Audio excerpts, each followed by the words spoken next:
Welcome back, everybody, to Real Talk Realty Podcast, where we put the real in real estate. You are with your host, JD. And Gabby. And Louis Namick. And we have our very special guest, none other than Rob Krop himself, here for the month-end wrap-up.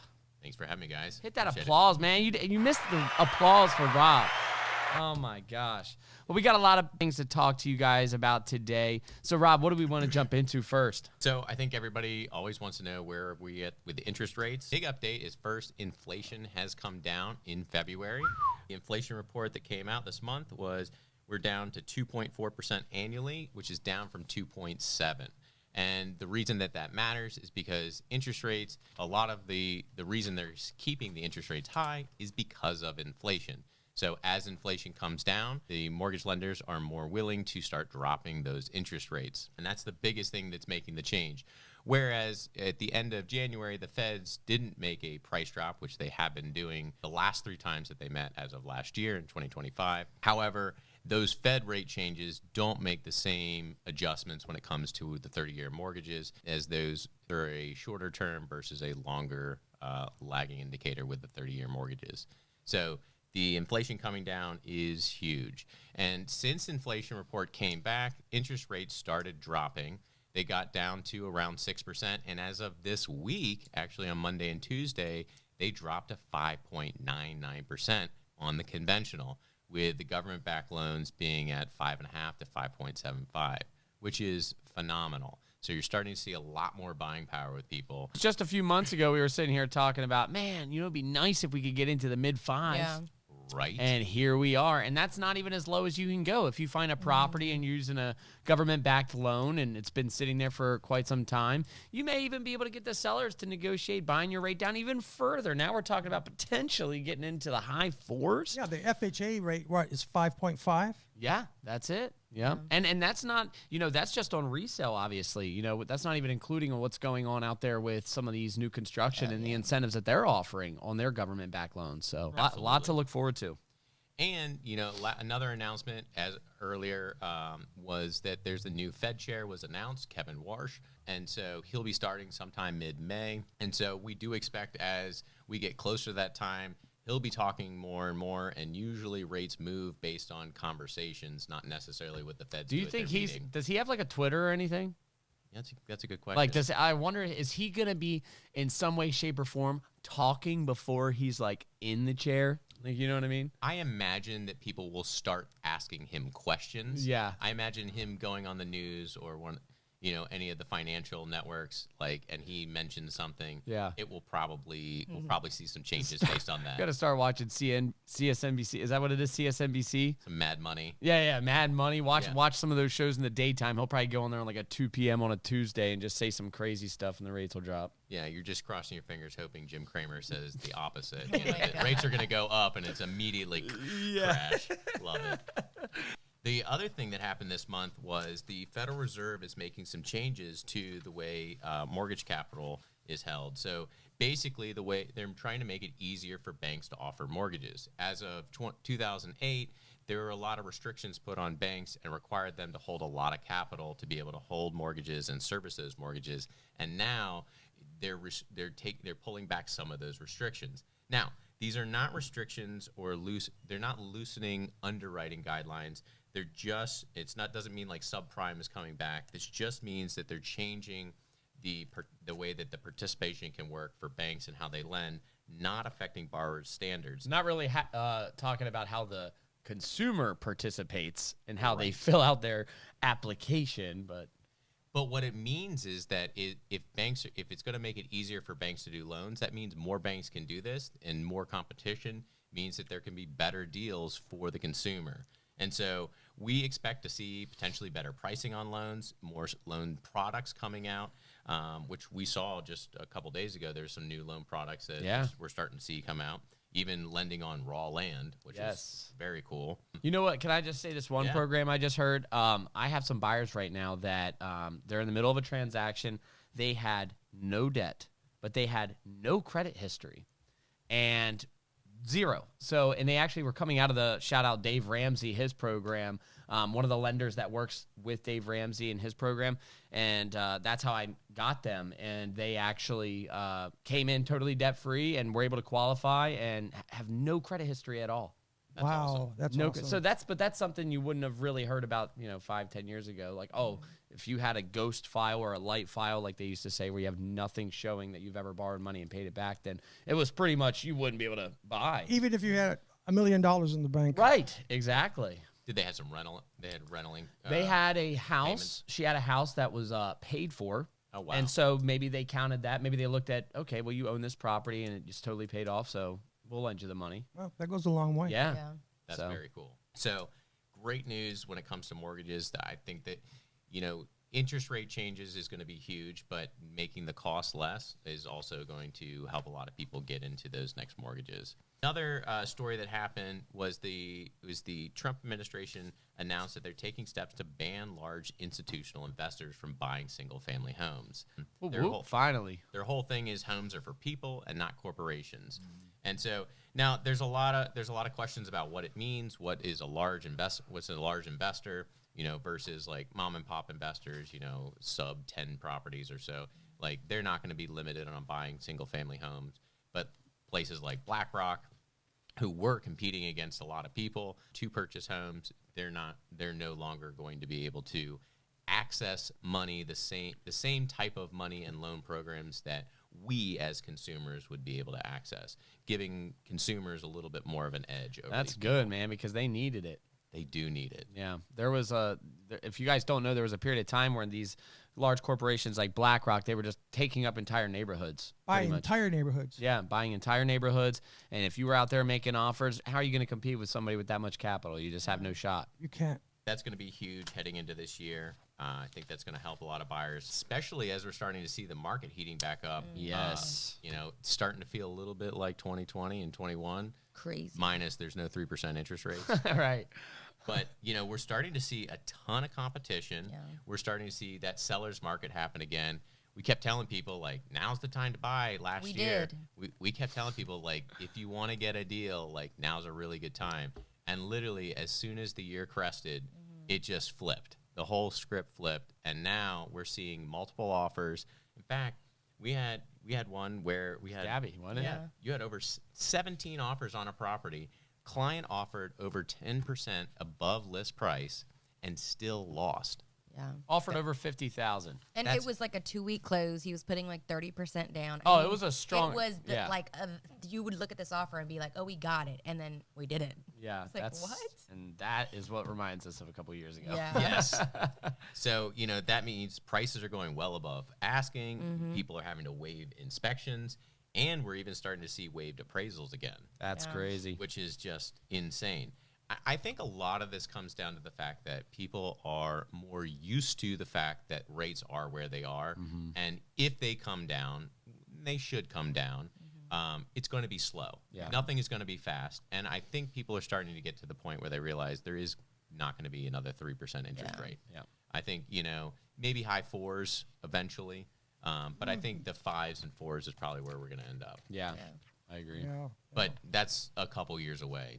Like might right now, s- the projections as of this year is that we'll be somewhere in the high 5s by the end of this year. It'll be interesting to see what new construction does. Like if Oh, it gets a little yeah. bit lower, what if it does get down into like the high 4s? Then would new construction be in the 3s?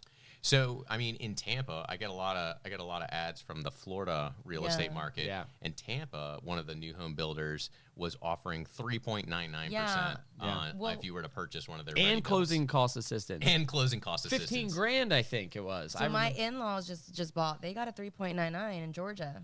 Oh, really? And Yeah. closing cost assistance. Yeah. Who was it with DR? DR Horton. Oh, really? Yeah. Shout out our friends I DR was Horton. like, Yeah. oh my Wow. god. That's crazy. I take that back then. Yeah. Maybe we will see. I'm telling you, that'll be the weird thing, because if it gets that close, then man, looking at new homes would be Yeah. a really good option. Yeah, for sure. Well, it's interesting. There was an article that just came out a couple days ago stating that nationally there are more homes on the market than there are buyers out buying. However, that's not happening in Maryland in Yeah. DMV. We do not have more listings than we do have buyers. But there are areas in the U.S., and I think it's important to state, like, if you're reading national news, Yes. you probably are seeing the real estate market not seeming so amazing. There was another article that came out that one of the highest searches for "can't sell my home" on Google was it's the highest it's ever been in the searches. Oh my gosh. But again, you have to think, you're looking at that on a national scale. But when you bring it back to Maryland, that's not at all what we're seeing. I'd love to see if we could see all the IP addresses and where they were coming from. The people, where were they located, all these people? Right. You could also not only look at the state, but your local market. Yeah, like yeah. Frederick, Yep. the counties, they're all different. And that's really honestly where you come down to leaning on your real estate professional. We have all the data right at our fingertips. We can look at the current trends, where things are going. Right. But yeah, historically, this is what they said. So I heard somewhere that this market, this general DMV market, was top like 5 in the country. Yeah. It is, because Yeah. there's so many people that have to move in and move out. Government The jobs. Government jobs, military, scientists. Yep. It's a pretty recession-proof area. Yeah. With everything that's here, the job market, the government, all the military, there's a lot of opportunity here. And so we're very blessed to be in a great We market. really are. especially I for real think estate. about that all It's the good to be a time. realtor here. Yes, yes. I actually just called like some realtor for a client of mine that was like, it was in the middle of nowhere, West Virginia, like the holler, right? And I was like, man, I just wonder what these realtors down there are doing. Because I actually asked her, I said, this house has been on the market for like 150 days. It was like 4 hours away from me. And I said, would you mind going there and doing a FaceTime with my client and I, since it's 4 hours away? She said, I don't do that. Oh my God. I said, oh my gosh. I said, this lady would never last up here.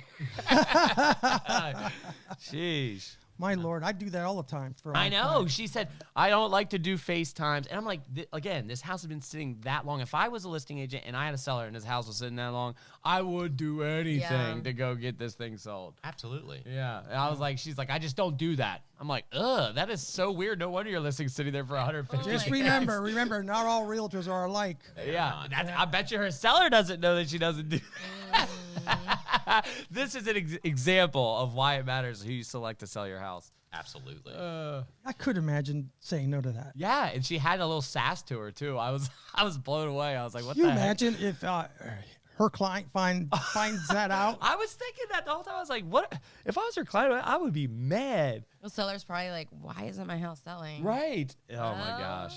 There Yep. was an opportunity, but I didn't want to do that. Yeah, they wanted me to go to the property and videotape it. Okay, yeah. Yeah. All right. It's funny. That is hilarious. So what are some of the things that we're doing to be competitive, Right. Rob? So, let's talk some strategy. So right now we're seeing those multiple offers. We're losing even just going over list price isn't necessarily the thing. So we got a couple different levers that, to make our offers look better.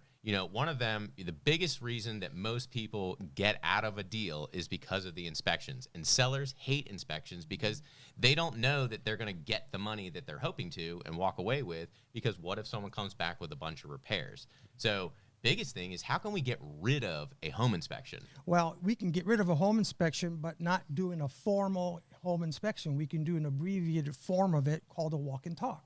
And the inspector will walk the property with you. He'll point out any major issues verbally to you.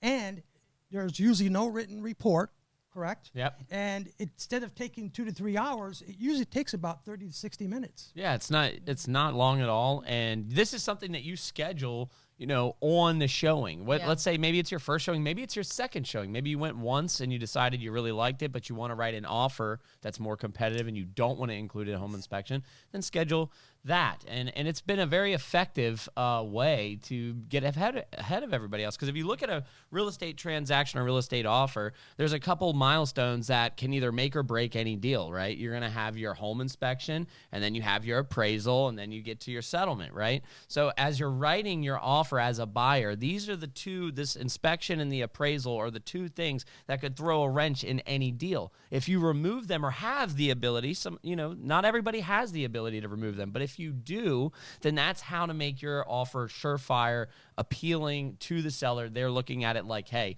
this is a done deal. They're just waiting till close. Yeah, but at the same time, it gives that client confidence. Yes. You're not sitting in fear thinking to yourself, I didn't do a Because home we inspection. can never recommend anybody, and we never do, to skip a home inspection. It's just not something you'll ever hear any of us say. That's what we believe in. Now, the market dictates how we strategize. I can tell you what is being successful for other people and other buyers, and then do with that information what you will, but we're never going to say, don't get a home inspection. We can just advise. Yes. We can't force people to do something that they don't want to do. So, home inspection being one of them, and then you mentioned appraisals. So what is something that we can do to avoid the appraisal issue or that appraisal fear if someone's just making willy-nilly high offers? So the biggest thing is definitely appraisal gap coverage. And if you don't understand what that is, let me just explain first what an appraisal is. So when you're buying a property, 9 out of 10 buyers are using some sort of financing, right? We all don't just have boatloads of cash to just go and buy a property. So with that being said, your bank is going to send an appraiser from a board. It's going to be a random board of an appraisers to go out and look at this property, where they're going to measure the square footage. They're going to look at the other comparable homes that have sold here in the neighborhood, because they want to make sure they're not lending you more money for a property that's worth less. They want to make sure that what they're lending you is worth, because if at the end of the day you lose your job and they got to take this property, they got to make sure that they can sell it and come out even. So with that being said, if you can't waive your appraisal, which is basically saying, hey, I will cover any difference between contract price and appraised value, then the second option you can do is the appraisal gap coverage, which is you saying up front in your offer what you're willing to spend more than what the value is of the property. So in other words, if it's listed at $500,000, you write an offer for $525,000. And let's say it appraises for $120,000. If you waived your appraisal entirely, you'd have to bring $5,000 more to cover that gap. That's the gap in appraisal gap. Now, if you don't do that, let's say you said, I'll pay $2,500 over appraised value. Well, then in that case, you'd be getting the property for $527,500. So you don't have to pay the entire amount. No, not an appraisal gap coverage. The best part about that strategy is knowing ahead of time that this is the amount I'm comfortable paying outside of my closing costs and down payment. Yeah. Correct. So The last thing is obviously going to be price. And a lot of people are concerned with, how do I know how much I should offer? And I don't want to just offer too much money and overpay. And so the other is the escalation clause. And with the escalation clause, we have the ability to set a top price that we're willing to go to. So when a client asks me, where should I go? I ask them, if the property's $525,000, what would you hate to lose the property for? Meaning, like, if I knew I could buy it for $550,000, I would. But if it were $551,000, I wouldn't do it. Well, then that's where your ceiling is. Yeah. And so, I would recommend that we go do an escalation up to that $550,000 in increments of $2,500, $5,000. And the nice part is they can't just automatically bring you up to that top number. They have to have and show another bona fide offer that's competing against you. So that way you're going to be able to see, okay, there was another offer at $540,000. And so I went $5,000 over that. So I'm at $545,000. And that's now where the new price is. It's kind of like eBay auto bidding. yeah. Where you can have your cake and eat it too. You can make an offer based on a price you're most comfortable with, but have the ability to still compete if other offers are coming in. That's Absolutely. a good analogy. Yeah, it really is. We talked about this earlier in the meeting. I think it was last week. We were saying, one of the things I always tell buyers, like, what's the number that at $1 more you will walk away and not care at all? Right. And that's the way you got to think about it, and that way It's better to put an offer in than not put an offer in. right. And at least if in that way, if you lose, you could say, hey, I put my best foot forward and I don't feel bad about it. That's correct. It's all about being able to be competitive, but also putting a strategy behind it. So you have the best chance of winning, but you also have the security measures in place that you don't overspend or get yourself into a place where you don't feel comfortable. Right. And our goal is we want you to be able to sleep at night, and we want you to be able to purchase a house for a price that you're comfortable with. Yep. Absolutely. So, we were talking about this earlier about new construction and offering some crazy incentives. Right now, I think that is the real quiet opportunity. So, like, if you've been looking to buy a house this year and you've only been looking at resale, I think you're missing out on some of the best deals in real estate. Yeah. Even here in Maryland, and we just talked about, like, the market's going pretty crazy on the resale market. For whatever reason, with the new builds, a lot of these new builders have a lot of inventory that they aren't selling very quickly, and they don't want to hold that inventory. No. And they're giving some insane incentives. We're seeing thousands towards closing costs. We're seeing free and discounted upgrades. We're seeing design credits, and we're seeing those massive rate buy downs. You know, another thing that goes kind of under the radar that makes some new construction really great is that if you have a client that has to sell a property in order to buy a property, new construction is amazing. You can time it all based out around your build. And whereas like in a competitive market, if you have a home to sell and you write it as a part of your offer, in some cases, depending on the house, you know, you could get put right in the back of the line, like right away, just for having a home to sell contingency. So, Right, yeah. Or those people that have leases too, because I just had two with DRB. They wanted to buy, but they didn't want to like move in until June, July because their lease ends in June, July. So that's another great opportunity for those people because you can actually time out. and we had Sam on just Yes. recently, and Sam and even DR Horton, who had originally only done spec homes, you know, what you see is what you get. Now they're doing delayed move-ins. So that's another great, you know, like she said, leases, you got a home to sell, they'll work with you. Yeah. Some good advice, though, if you are having to sell a house, right, in order to buy one, I would start getting your house ready for market Yeah. before you start looking, Yeah. and at least have everything in order, right? Have your agent, have it all the paperwork done, right? Yep. And have it coming soon, or at least on the market, close to it. Right. That way you're ahead That's of the game. true. That's true because if you just wander and mosey, or what is the word? You just moseying in on a lot somewhere, and they say you're like, I love this house, I want this house. So like, okay, is your house listed? Yeah, and then you're Right, screaming. exactly. Yeah, then you're like, Right. oh well, hold on, I got to go back and do, you know. Yeah, don't if do it's listed, that's a game changer. Yep, Yeah. absolutely. Great opportunities. If you haven't been thinking about new construction, there's a lot of really, really good deals. And for first-time home buyers, like if you're trying to get into something, get a good deal on something, or you're just trying to get your foot in the door with the new construction, even with sometimes the higher price versus resale, because of the incentives you're getting, oftentimes you can get a payment that's considerably less than even a cheaper resale. Right. Yeah, Yeah, because there's literally times where there's a $500,000 resale house and a $500,000 new construction house, and the resale is more expensive monthly. yeah. And one of the Absolutely. other incentives that the builders are giving now are lowering the rate if you go with their lender. Yeah, and you go with their lender, their title company, and then you get a better rate. You get the closing cost assistance. Yeah, we can't say this enough, and I'll say it on every episode. I don't care. Never rule yourself out of new construction. Always consider it. Always look into it, and ask your agent about Well, it. don't rule yourself out of buying a home, period. Right, exactly. Yeah, there's a lot of people that have been looking for resale, can't find the thing, and that new home, the new home is the winner. And there's a lot of advantage, and you're going to start building equity right away. Right. Well, it goes against like everybody's natural psyche. You think it's brand new, if I can barely afford that, I can't afford this, and it's like actually no. Like You don't know what you don't know. From someone who's bought 4 houses and every single one has been new construction, I will never buy resale. you've only ever bought. only- I got you beat there. Yeah. Lisa and I have owned 5 homes. Look at this. There you Look at go. these. This is 5 homes, you and go. every single one of them Yeah. we built. It's something about new construction. It's just like this new smell. I love the new What's that smell, on right? site? It's like third world problems or first world problem. That's first world problems. Yeah. How many new homes have you bought? No, I've got you beat. I've bought 20 new homes. Like, dang, we blessed over here. You're gonna laugh because one of the reasons we've only bought new homes is because of me. Oh, really? Because I don't like anybody else's funk. That's how Trey is. Yeah, I Trey's can't- like, I can't sit on somebody who else's toilet who's like, Oh my doesn't gosh. I do just it. can't do it. I'm like, what?